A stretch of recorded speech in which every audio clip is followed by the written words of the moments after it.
Thank you, and thank you to the panelists for accepting the invitation to be on this panel. Starting with you, sir, how is the Casablanca Stock Exchange integrating ESG criteria into listing requirements? What impact are you seeing, or what impact will you foresee this having on market participants as well as shaping investor behavior? Thank you. I would like to first thank our generous hosts for a fantastic conference and inviting us. It's a pleasure to come all the way from North Africa to be able to exchange with the different exchanges and other partners. So ESG, I think it's pretty clear. Maybe we'll get to talk about it more, but it's a sense of history. I mean, we know it's the right direction, and we have to get on it. So we either get on it while it's still our decision, or we wait while this decision is taken away from us, and then we scramble. So in Casablanca, we, as you know, Morocco has been pretty proactive in anything to do with ESG, renewable energies. We've hosted COP22 a few years back, and this is something that is important for our country. And so on the stock exchange, we decided as soon as 2018 to make ESG reporting mandatory for all listed companies. And they have to come up with an ESG report every year. As you can guess, it's always difficult for exchanges, because if you force companies to do something, you really have to come up with very good arguments. Otherwise, they'll always come with, well, if I was private, then I would have much better life. So I think it was important. We had a period, a couple of years before, where there were a lot of consultation, a lot of discussions to explain that, look, guys, this is coming, and we should be proactive about it. The second thing that we do is we have an ESG index. So this is a public index that ranks the companies that are on the exchange and selects. So first, just to show the popularity of this index and the popularity of ESG, which is increasing in our market. So the index in the beginning was only with 10 stocks, and then it was increased to 15, and now it's 20 stocks. And we have Refinitiv who's doing the screening, because you need someone who's neutral and ideally not from your market, so that nobody can complain that they are taking sides. In terms of the impact, I think I'll just give a couple of anecdotes, but one of the anecdotes is like a few years back, ESG was just a subject for some technicians, some departments within our listed companies. Today, we have more and more board members and CEOs calling out about this. And generally it is, I saw the latest score, but my board is going to give me a hard time. Can you explain why I have my rank has not improved, or things like that? So I think what I can say with a lot of confidence is that it has become a subject which has been taken up much more than before by boards and by governing bodies in general. And we know obviously what's going to happen soon on the carbon tax and things like that. So I think it is a subject that is going to increase. I will just maybe finish on something which is more Pan-African. Today we have a lot of funds who have raised a lot of money internationally and are deploying it for green investment. But there is a recent study from FCO UK which has found that the share of Africa in green investment is even lower than it was getting from traditional investment, which is already pretty low. And the main reason is that the asset managers are hiding besides the fact that we don't have data. So for our mandate, we have to have data, and Africa, there is no data, so we can't invest in it, which is, go figure. And the second point as well is about the African story within the green investment. Like, it makes perfect sense for us, it makes perfect sense for the World Bank. If you are in a country where you have to cut wood in order to get energy, then a coal power plant would be a green investment. it sounds very normal for us Africans, but for the rest of the world, it is difficult because they hide behind the fact that, look, we have this matrix and we can do this and we can do that. So there is as well a lot of things to be done by the African players and bodies to make our voices heard because of the needs, specific needs that Africa has, which probably no other continent has in terms of development, in terms of very low contribution to the green gas and to the gas emissions and all of these facts. So there are some very peculiar problems that are facing us, and it's important that we have a voice. Thank you. All right, thank you. I'll come back to you on the global frameworks in the context of our unique challenges as a continent when you look at the development trajectory. But you did raise a few challenges, data or access to data being one of the challenges. Ms. Serafi, what other significant challenges are exchanges in Africa facing when implementing effective ESG frameworks, and how can these be addressed to attract more sustainable investments on the continent or in the markets, stock markets in Africa? Thank you very much, Douglas. I think with all this light in my face, I would say everything. I would like first just to extend special thanks for the host and for the very warm welcome. Thank you very much for an excellent presentation, and thank you very much for being among these distinguished panelists. Let's agree just on one thing first, that ESG has become a business imperative, so it's no longer a luxury. So, of course, and in particular in Africa now. And what I liked yesterday in one of the presentations, it was said that it has bring Africa under the spotlight. It's a good opportunity. It created an opportunity for Africa to rise. And it has leveled the field between the global north and the global south, which is very true. This is very important. So it has become a business imperative.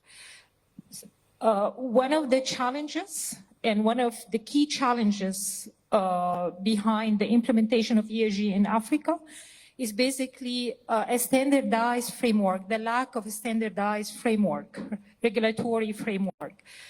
ESG reporting is not an easy task to be done, and the lack of a standardized framework for Africa makes it even more, it actually leads to more fragmented reporting. So this is very important for them. We need to come up with what we call a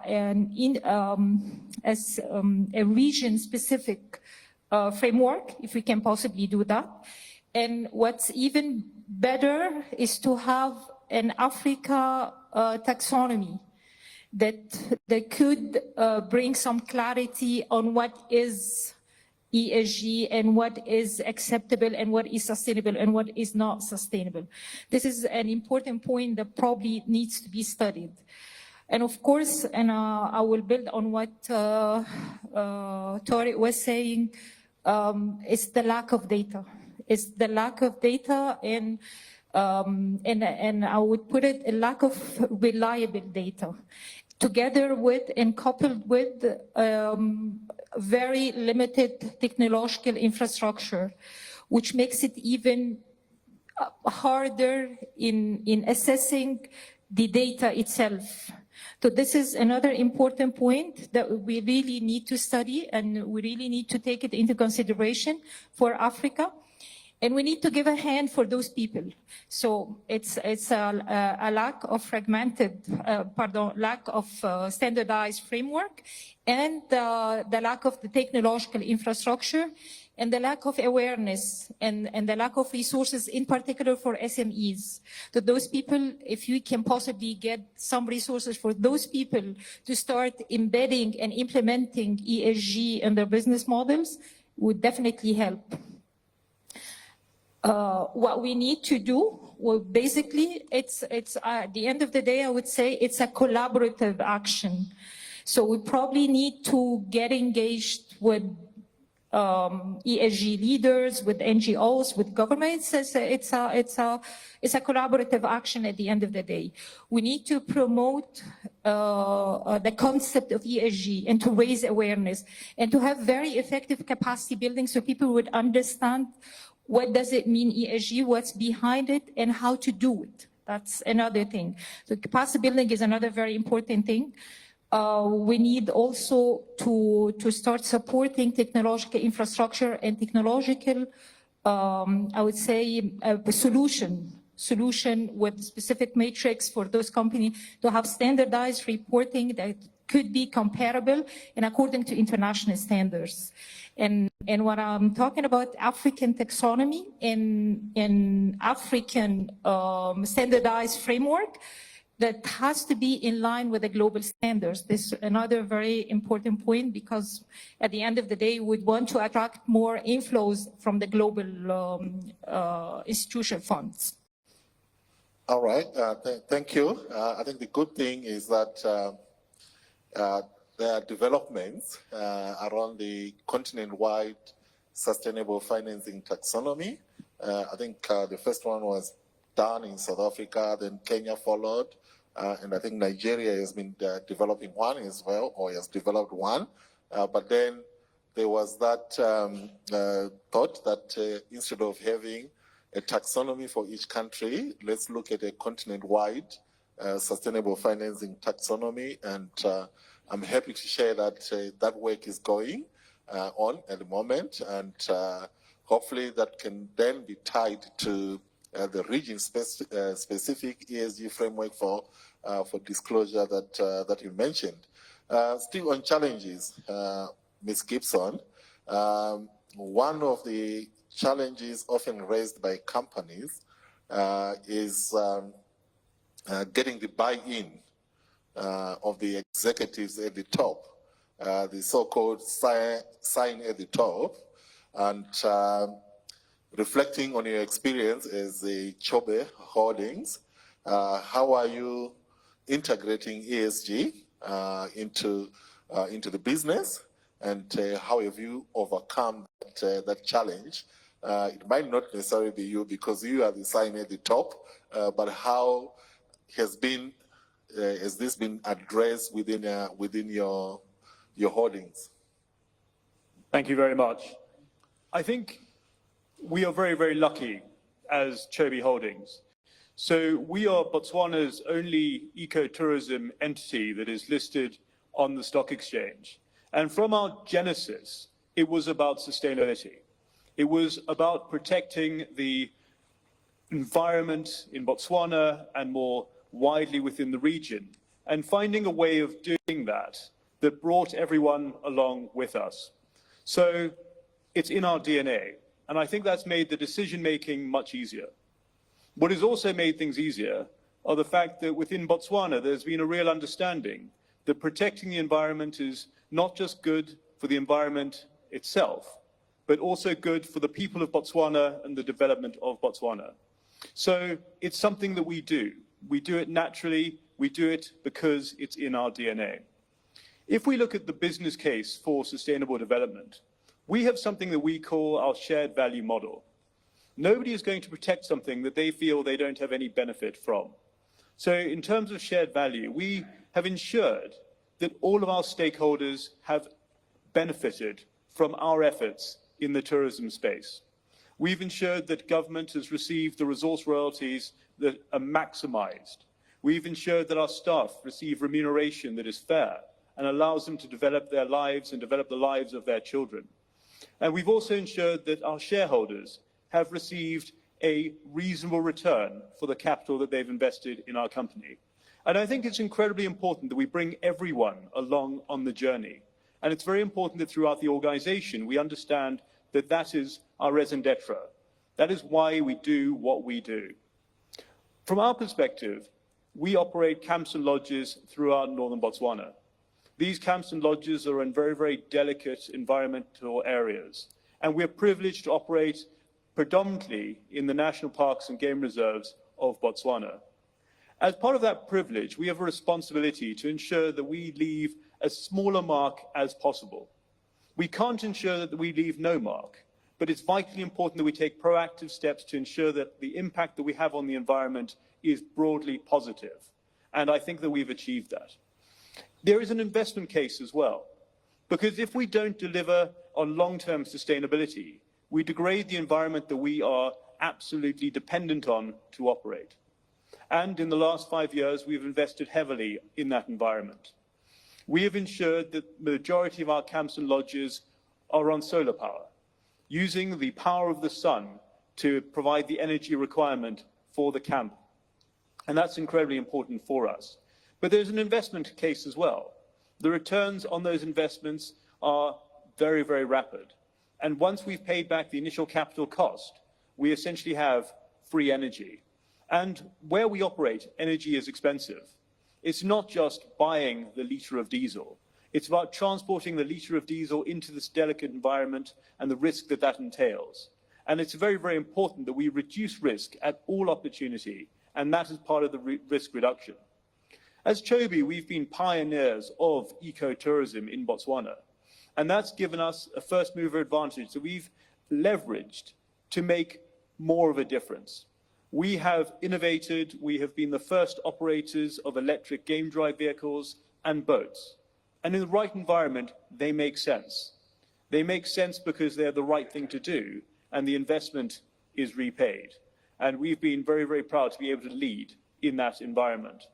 But it's important that we take measures to protect this environment, and we continue to look at ways in which we can do that. So operationally, if the tone from the top is right, if the case is right, it's easy. And what we do is we support our staff through the right procedures and assets and infrastructure to make the right decisions. And we ensure that the investment we make is pushed right the way down to the bottom, so it's easy. It's incredibly important that we make the case and that we make it easy. But the investment case comes after that. And we've always felt that it's made sense to us. So it works. Thank you. Thank you. If I hear you correctly, driving the ESG agenda is not compromised on your profits or return. Absolutely. And in the long term, I think the returns are greater for driving that agenda. All right. Picking on that, the Botswana Public Pensions Fund, what role is ESG playing in your investment decisions as well as due diligence processes? And what metrics are you using to measure success? And what major shortcomings are you currently seeing? And how are you overcoming these shortcomings? Thank you very much, and good afternoon once again. So, in terms of how we approach investments, from each investment case that we build around an idea, and by virtue of our model, we primarily operate through investment partners or investment managers that we will have appointed in, looking after a particular, should it be asset class or a particular investment. And we do have some investments that we do directly, and as part of the due diligence process, we think the question around sustainability, ESG more broadly, it's quite central to an investment case or who it is that we decide to partner with. And in terms of how we integrate this into our investment process, I can think of a couple of ways in which you could approach ESG as a pension fund. And one of them, I think there might not be one that's more correct than the other, but one very central thing is that you be alive to the fact that there is need for you to pay attention to ESG. I think sometimes when we say ESG, you speak about the E, you forget the S, or you speak about the E and the S, you forget the G. But we try and make sure that it's all comprehensive in our processes. We don't necessarily eliminate or do a screening process when we select investments or within our investment process, but we have decided to rather follow an approach of integration. Others on the extreme will go for impact, and in our integration process, we ensure that there's an element of both. Within the screening, there are those that are very extreme and we will exclude completely. For example, arms dealers, just as an example, that practices that might have child labor issues, for example, we completely do not invest in those. And when I say that part of our business model or our investment process is to partner with asset managers, we also ensure in our interactions with these managers that as part of the selection process, on day one when we sit down, you understand what our philosophy is in as far as ESG is concerned. From a policy perspective as well, we have developed an ESG policy that also really tries to make sure that there isn't an area that is skipped. And I think, as I indicated, you tend to look at the E in isolation and maybe the S, and then you forget the other one. So the fact that there is a policy, it's a framework that is guiding. And even in the partnerships that we forge, we're able to actually say, this is what guides us when it comes to investments. We also do this even at investee level. I think if I borrow from what one of the speakers said earlier, for us to be able to do anything ESG related, we are really relying a lot on the companies to be able to report or to do disclosures in as far as ESG is concerned, so that when we do our due diligence or we do our selection, we know the information is out there, and we are able to actually gauge the information relative to maybe another investment opportunity or compare it to a benchmark in the region or even globally in terms of where this particular investment case would be. And then we would typically get to a point where we engage with companies. I wasn't aware that I'd be sitting next to Mr. Gibson, but I do hope we didn't write to you fairly recently. But it's not often celebrated by everyone once we start pushing back and requiring disclosures. We understand these come at a cost for companies and everything, but it was mentioned earlier I think in Casablanca that this has been made mandatory. That you have disclosures that you put out there in as far as ESG framework is concerned. So there is a cost that comes to it. But again, it's the cost of doing business. It becomes quickly a cost of compliance for you to be able to communicate fairly to all your investors. Issues of the information also that is put out there, whether it's audited or not, there are issues of greenwashing as well that are being talked about. I think these are things that we also broadly interrogate, but we're also helped to a great extent, and even as a pension fund, we have adopted the KIM 4 of trying to ensure that the way that we report, it's very standard, it's comparable, and we also use the same to be able to measure on the investee companies that will be considering to put investments in. And it's a dialogue that we continue to enforce with our managers and our partners in the investee companies. We don't just say, do this or else we don't put the money. It's a shallow market. In Botswana, for example, we think we need to handhold each other and we need to be able to overcome some of the challenges that we may have. But ESG is absolutely paramount in our process. All right, thank you. The importance of regional integration, harmonization, has been raised in many sessions. What are you doing or what initiatives are you pursuing on the continent together with other institutional investors to enhance ESG integration across the continent as the Botswana Pensions Fund? So we don't look at ESG as merely a box-ticking exercise, lest we run the risk of greenwashing. But we think that actionable approaches need to be there. And if we were, to be regarded as torchbearers, which is certainly what we're trying to do in the local space, as one of the largest pension funds in Botswana, we try and make sure we lead the way. And generally, in our engagements with regional players, both locally, other pension funds as well, we're always having conversations around ESG. We understand, I think, from a fairly recent conversation, we try and look at how other pension funds are thinking about ESG. And we also open our books and we say, this is how we do it from an investment strategy perspective. This is how we approach ESG. And it's also an evolving process, by the way. We don't want to say we've made it.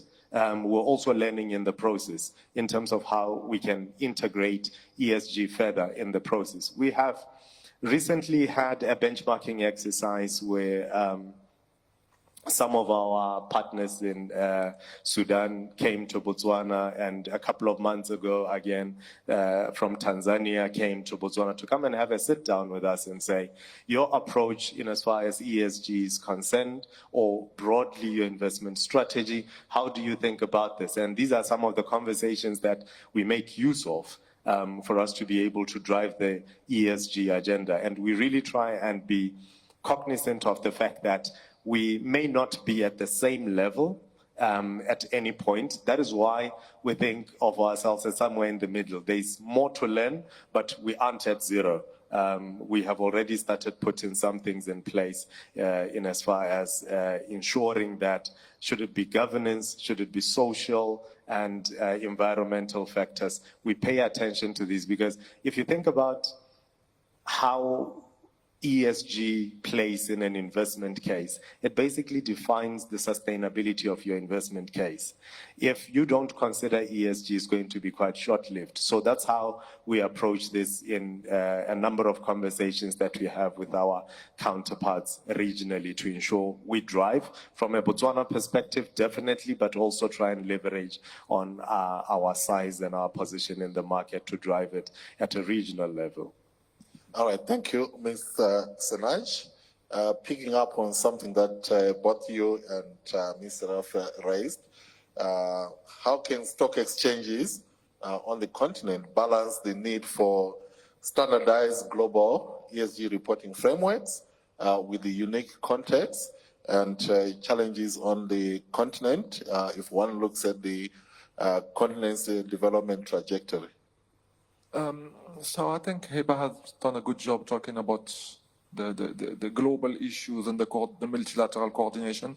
I'll pick up on something maybe a little bit more local, but I think it's the biggest impediment that we have on ESG, which is another letter.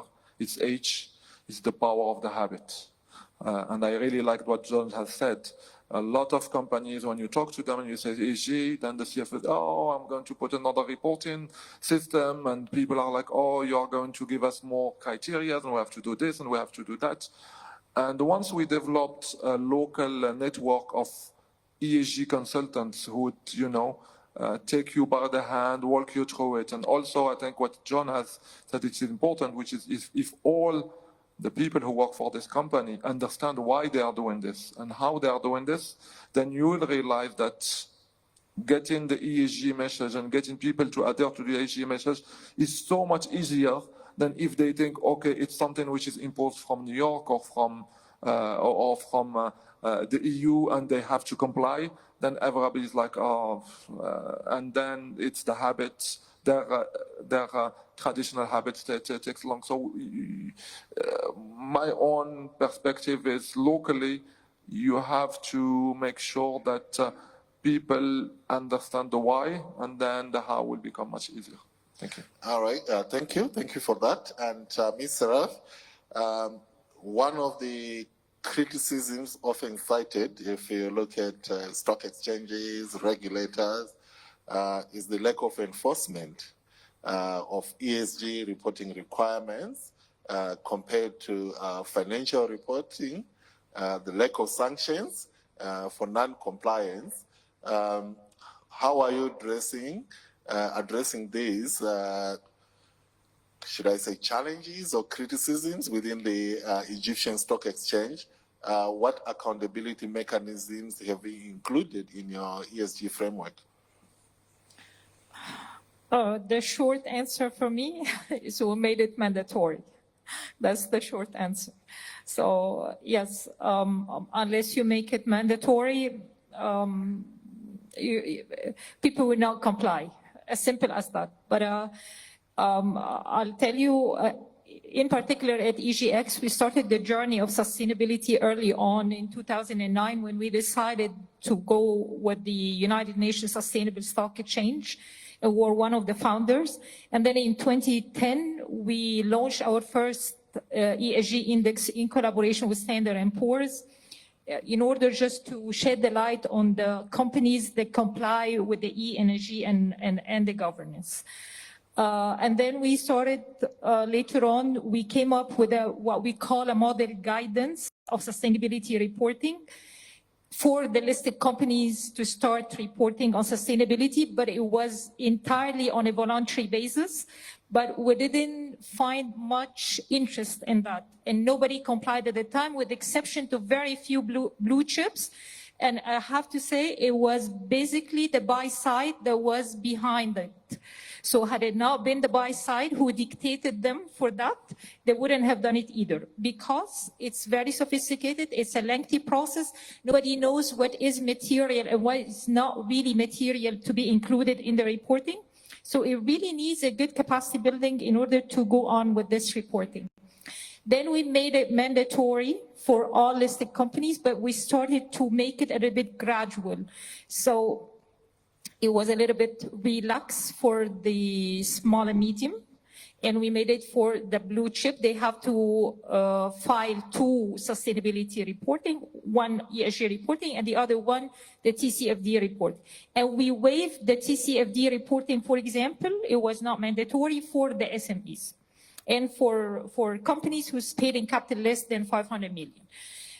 We had to make it gradual because the people were reluctant to do it. They didn't know what's in it for them. So there was an urgent need for very good capacity building. So we held so many workshops for them, so many, be it on GRI, TCFD, even we had a couple of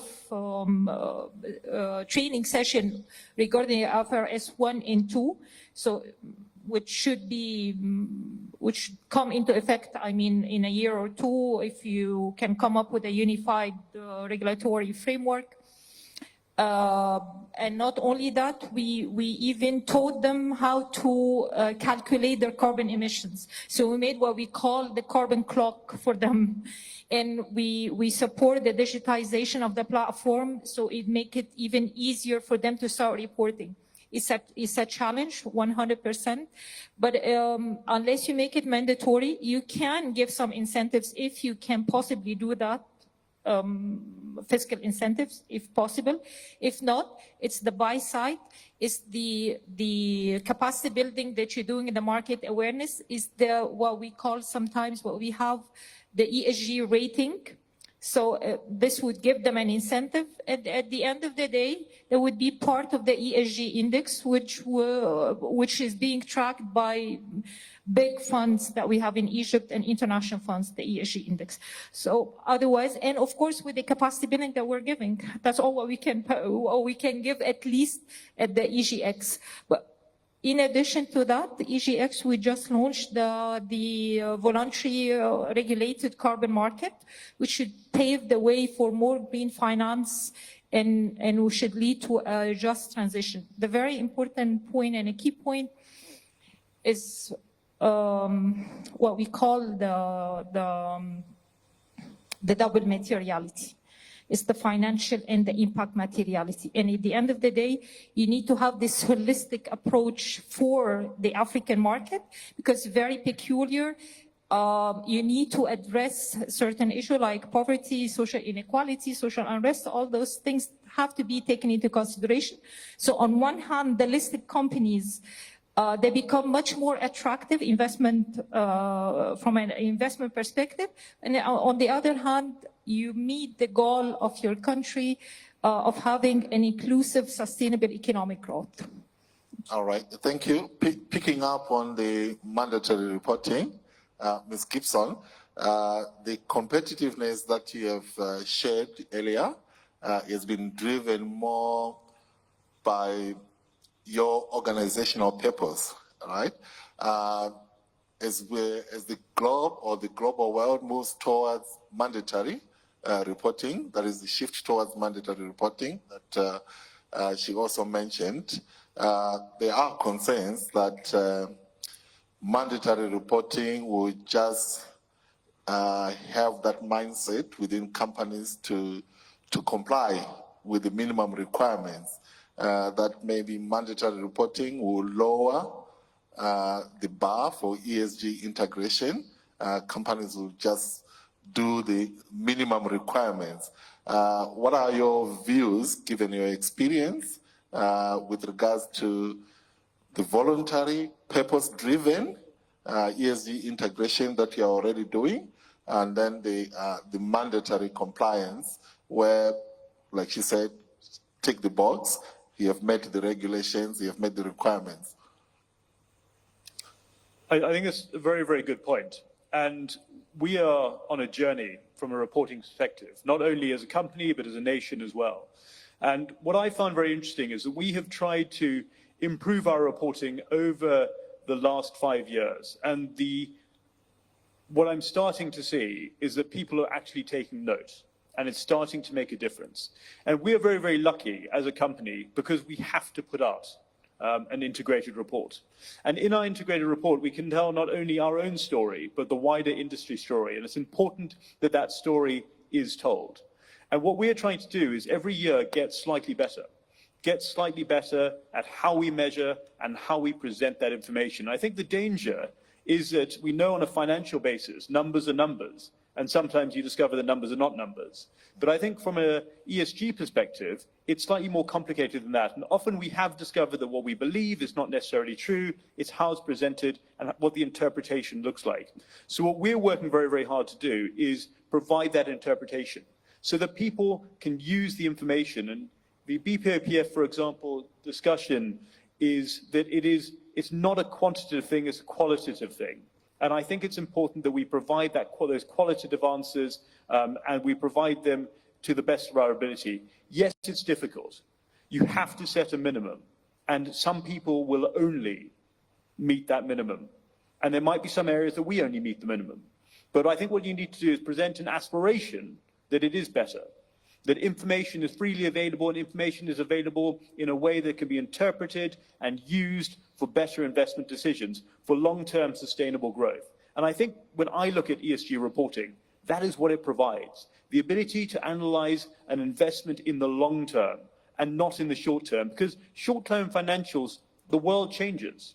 But it's about the trajectory that you're on that actually matters. And that is what is actually picked up in ESG reporting. Thank you. All right, thank you.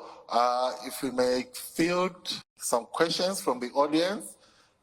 Any questions or comments from the audience? I see a hand in the middle there. Any other questions?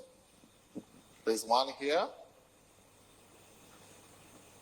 Yes, thank you, Mr. Moderator. I think this conversation is a good answer to the earlier conversation, which mainly talked to cost of compliance as far as sustainability reporting is concerned. So here we have heard testament from the investors as to what kind of information they need to make an investment decision. We have heard that they need standardization in order to make an informed decision. And standardization talks to establishment of that global baseline in such a way that one market or one jurisdiction will be able to be compared to the other. And that can only be achieved by having frameworks that are comparable. So such standards as the ISSB standards indeed do provide that benefit to the investors. So I just want to thank the panelists for that great conversation. And my name is Musrilis Motan from the IFRS Foundation /ISSB. Thank you very much. All right, thank you. Thank you for the comment. And as we have discussed on the sidelines, I think we need to collaborate more on the continent. You're bringing the financial materiality perspective, and SGRI also looking at the impact materiality side of things. Yes? Yeah. Sorry, Stefano Falciani, Arca Technology. Let me make a comment that is a bit outside my normal area of expertise, that is financial technology. What I wanted to highlight, and I think I will find you, I will find out that you agree with me, is a sense of urgency to meet with this ESG requirement that is not only dictated by the need of to drive financial resources towards African markets, but it's also driven by other kind of decisions that regard, in general, international trade.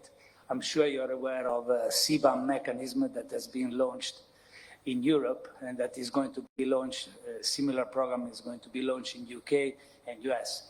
So this means that ESG data are not going to be compulsory only for a listed company, but are going to be necessary for every company that want to trade internationally in a relatively short time.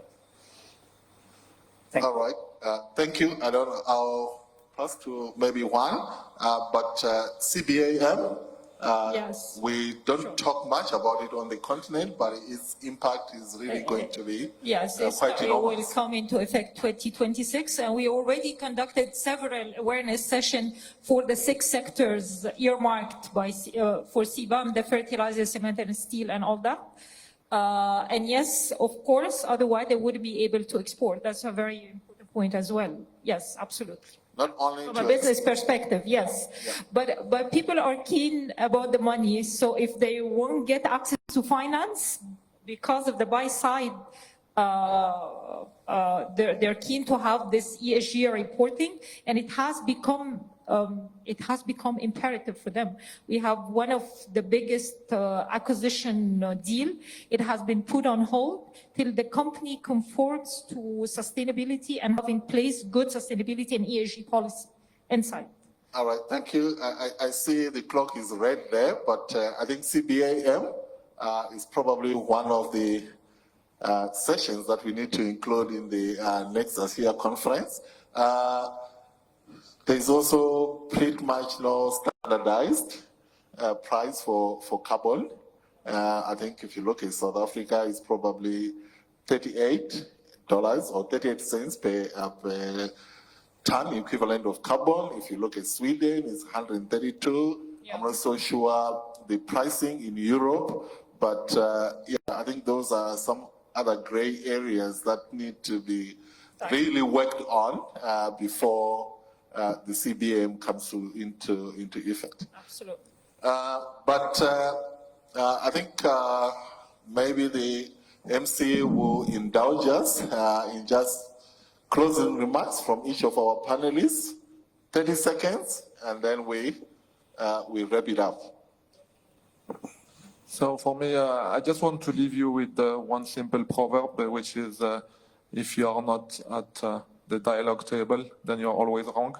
So it is very important for us as Africans to get onto this framework. And vis-a-vis of your earlier question, we know some of these frameworks are not best adapted to us. But if we don't go into the discussion, whether as exchanges, whether as investors, whether as authorities, with at least some level of participation from Africa, then we're outside of this dialogue. So the best way for our continent is to get on it and continue our journey and our dialogue in order to get this discussion going. The second point, which is as well very important, which is make sure to develop an ecosystem of consultants, of institutes. For example, in Morocco, we have made an institute, the Moroccan Institute for Governance, and that was something that's helped a lot in this regard as well. And also what John mentioned, sometimes you can at the same time install solar panels and make money. So if you have as well people who can do that for you, that helps a lot in the joint. Thank you. Thank you. I see, Heba, you are very nervous now because you need to be at the airport. 30 seconds. No, actually, from a stock exchange perspective, I think stock exchange and regulator, they have a role in that, and they should lead by example. And they should have a role just to get the ball rolling, I mean, on the ESG space.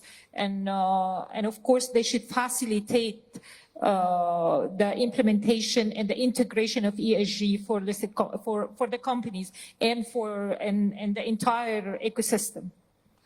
John, any final words for companies out there? I think what we've learned is that it's much better to do it right at the beginning than to try and fix it at the end. So what we are committed to doing is doing it right initially. So when we build a new camp, they go in with solar. We don't try and sort of phase it. We just do it right initially because that works. And I think as we look at the whole investment of Horizon in Africa, we are very much sort of building a framework moving forward. And let's get it right now so that in the future we're able to build a sustainable economy. Thank you. Thank you. I think from an investor's perspective, one realization that needs to come through to you either as an asset manager or as a company that investors put their money in, it's becoming non-negotiable. ESG and returns or profits are complementary. It's no longer that you see better returns if you don't do ESG or you see worse returns when you do ESG. It's actually probably the other way around, that the sustainability of your investment case is what will give you returns in the long term. So it's becoming a non-negotiable. Thank you. Thank you. Join me in thanking our panelists. And I think we have already come up with a session for the next Asea conference, the one on carbon border adjustment mechanisms. Thank you.